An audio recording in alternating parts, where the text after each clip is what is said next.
पति पत्नी की कहानी। विनय और अनामिका की अभी 1 साल पहले ही शादी हुई थी, लेकिन शादी के 1 साल बाद ही विनय को एक बड़ी बीमारी के साथ ही उसे भूलने की बीमारी हो चुकी थी।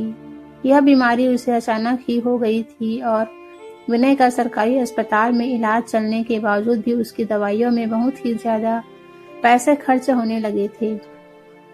तभी डॉक्टर ने अनामिका को यह राय दी कि आपको इनका इलाज आप प्राइवेट हॉस्पिटल में ही करवाना चाहिए, वरना उनकी याददाश्त बहुत ही जल्दी चली जाएगी और फिर इन्हें कुछ भी याद नहीं रहेगा। यह सब सुनकर अनामिका बहुत ही ज्यादा रोने लगी। यह सोचने लगी कि प्राइवेट अस्पताल में विनय को भर्ती करवाने की वह इतने पैसे कहाँ से लाएगी, क्योंकि विनय का परिवार कुछ ज्यादा पैसे वाला नहीं था और जब विनय नौकरी करता था तभी उनका परिवार सही ढंग से चल पाता था। लेकिन अब तो वह बीमार था। अब अनामिका को कुछ भी समझ नहीं आ रहा था। तब उसने यह सोचा कि कुछ दिनों के लिए विनय की दवाई लेकर उसे घर पर ही ले जाती हूँ, फिर बाद में भगवान कोई न कोई रास्ता निकाल देगा। कुछ दिन बीत गए मगर अनामिका को विनय के इलाज के लिए कहीं से भी पैसे नहीं मिल पाए और उसकी तबीयत भी अब ज्यादा खराब होने लगी थी। और विनय ने भी अनामिका से यह कह दिया था कि अनामिका, तुम अब मुझे छोड़कर दूसरी शादी कर लो। मेरा इलाज अब इस जन्म में तो नहीं हो पाएगा और वैसे भी इतना पैसा कहाँ से आएगा कि मेरा इलाज हो जाए। इससे तो अच्छा होगा कि मैं मर ही जाऊं। इतना सुनते ही अनामिका ने विनय के होठों पर अपनी उंगली रख दी और आंखों में आंसू लिए वह अपने पति विनय से यह कहने लगी कि विनय, तुम चिंता मत करो, अब चाहे मुझे कुछ भी करना पड़े मगर मैं तुम्हारा इलाज करवा कर रहूंगी। यह सुनकर पति विनय के भी आंखों में आंसू आ गए और वह भी खूब रोता हुआ अपनी पत्नी अनामिका के सीने से लिपट गया। तभी अगले दिन अनामिका नौकरी ढूंढने निकल गई। नौकरी के पैसों से क्या हो पाता, मगर फिर भी घर का खर्चा और विनय की दवाइयाँ तो आ ही सकती थी। लेकिन ये क्या, 2 से 3 दिन हो गए अनामिका को नौकरी नहीं मिल पा रही थी। अब अनामिका बहुत ज्यादा उदास होकर एक बड़े कंपनी के बाहर ही सड़क पर बैठ गई। तभी वहां उस कंपनी के मालिक की कार आकर रुकी और फिर उसके ड्राइवर ने जोर से गाड़ी का हॉर्न बजाया। तो जैसे ही कंपनी का गेट खुलते ही ड्राइवर कार को अंदर ले जाने लगा, वैसे ही उस कंपनी के मालिक ने ड्राइवर के कंधे पर हाथ रखकर उसे गाड़ी रोकने के लिए कहा, क्योंकि उस कंपनी के मालिक की नज़र सीधा उस कंपनी के बाहर बैठी हुई अनामिका पर चली गई। अनामिका दिखने में बहुत ही सुंदर थी। उसके गोरे बदन पर उसका लाल कलर का सूट बहुत ही अच्छा लग रहा था। और तो और शायद अनामिका ने सूट को ज्यादा ही टाइट पहन रखा था, जिसकी वजह से वह अपने सूट को बार बार इधर उधर खींचकर ठीक कर रही थी। यह सब देखकर उस कंपनी के मालिक की नीयत उस खूबसूरत अनामिका पर गलत नियत हो चुकी थी। तभी वह मालिक अंदर जाकर उस लड़की अनामिका को कंपनी के अंदर बुलाता है।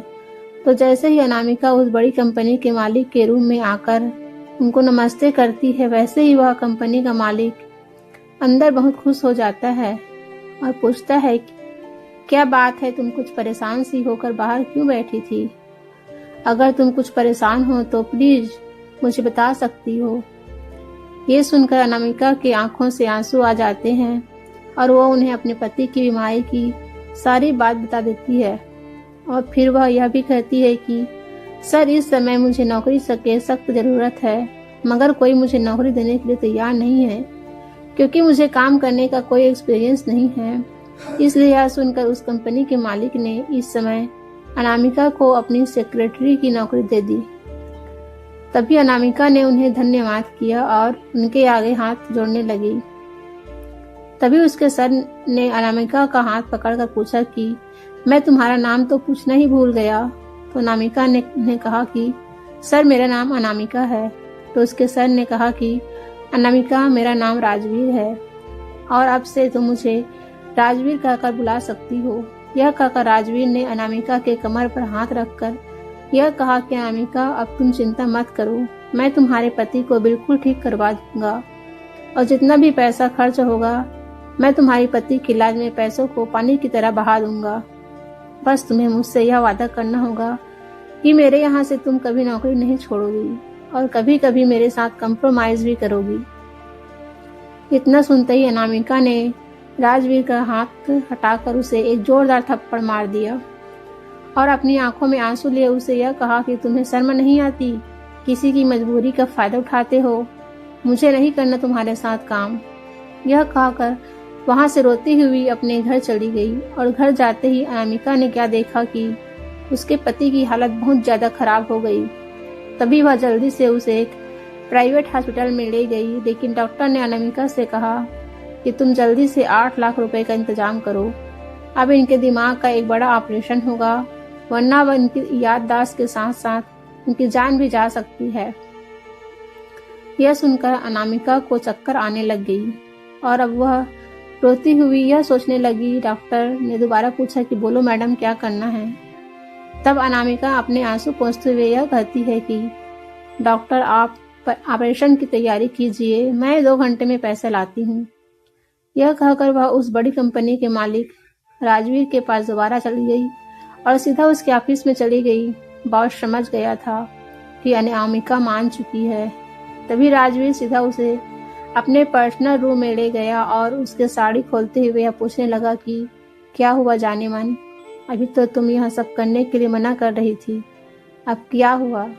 तो अनामिका ने आंखों में आंसू लिए कहा कि राजवीर सर, मुझे अभी की अभी 8 लाख रुपए चाहिए, मेरे पति का ऑपरेशन है और मैं हमेशा के लिए तुम्हारी, फिर चाहे तुम मेरे साथ जो मर्जी करो, बस मेरे पति को बचा लो। उनके बचाने का अब और कोई रास्ता नहीं है, शायद उस ईश्वर की भी यही मर्जी होगी, तभी तो उन्होंने तुम जैसे लोगों को इतना सारा पैसा दिया है, ताकि तुम जैसे लोग हम जैसे मजबूर लड़कियों का फायदा उठा सके। अगर इतना पैसा वह ईश्वर हमें देता तो आज मुझे तुम्हारे पास नहीं आना पड़ता। तभी राजवीर अनामिका से उस अस्पताल का नाम पूछता है जिसमें अनामिका का पति एडमिट था और इस समय राजवीर ने उस अस्पताल के डॉक्टर को फोन करके यह कहा कि जल्दी से जल्दी अनामिका के पति का ऑपरेशन कर लिया जाए। यह कहकर राजवीर ने अपने एक आदमी को फोन करके उसे अस्पताल में 8 लाख रुपए लेकर भेज दिए। इसके बाद अनामिका खूब ज्यादा रोती हुई जल्दी जल्दी अपने कपड़े खोलने लगी और अपने सारे कपड़े खोलने के बाद वह राजवीर के सामने खड़ी हो गई। राजवीर ने जब उसे बिना कपड़ों के देखा तो उसके होश उड़ गए। उसने इतनी सुंदर लड़की अपने जीवन में कभी नहीं देखी थी और कुछ ही देर में वह एक जंगली भेड़िया बन गया था। लेकिन अनामिका भी क्या करती, पति के मरने से तो अच्छा था कि वह अपने आप को बेचकर उसने अपने पति को बचा लिया। अब 1 हफ्ते में ही अनामिका का पति विनय बिल्कुल ठीक हो गया, लेकिन जब उसे यह पता लगा कि उसके इलाज में 8 लाख रुपए खर्च हुए तो उसने अनामिका का हाथ अपने सिर पर रख कर पूछा कि अनामिका, सच सच बताना कि तुम इतना पैसा कहाँ से लाई। तभी अनामिका घबरा गई और उसने अपनी आंखों में आंसू लिए दूसरी तरफ मुंह फेर लिया और बात को पलटते हुए कहने लगी, जल्दी घर चलो, डॉक्टर ने तुम्हें छुट्टी दे दी। यह देखकर विनय को थोड़ा शक हो गया और उसने दोबारा कहा कि तुम्हें मेरी कसम अनामिका, तुम सच सच बताओ कि तुम यह 8 लाख रुपए कहाँ से लाई थी। तब अनामिका ने हार कर अपने पति विनय को उसके बॉस राजवीर की सारी बात बता दी और फिर यह भी कहा कि विनय, तुम्हें बचाने का मेरे पास और कोई भी रास्ता नहीं था। इतना सुनते ही उसके पति विनय ने उसे एक जोरदार थप्पड़ मार दिया और गुस्से ही गुस्से में विनय ने अनामिका से यह कह दिया कि अनामिका, तुमने तो मुझे जीते जी मार दिया, मुझे बचाने का तुम्हारा यह एक गलत रास्ता था, अब तुम्हें मेरे साथ रहने का कोई अधिकार नहीं, निकल जाओ मेरे जिंदगी से। यह सुनते ही अनामिका न जाने बिना बोले कहाँ चली गई। उस दिन के बाद से वह विनय से कभी नहीं मिली।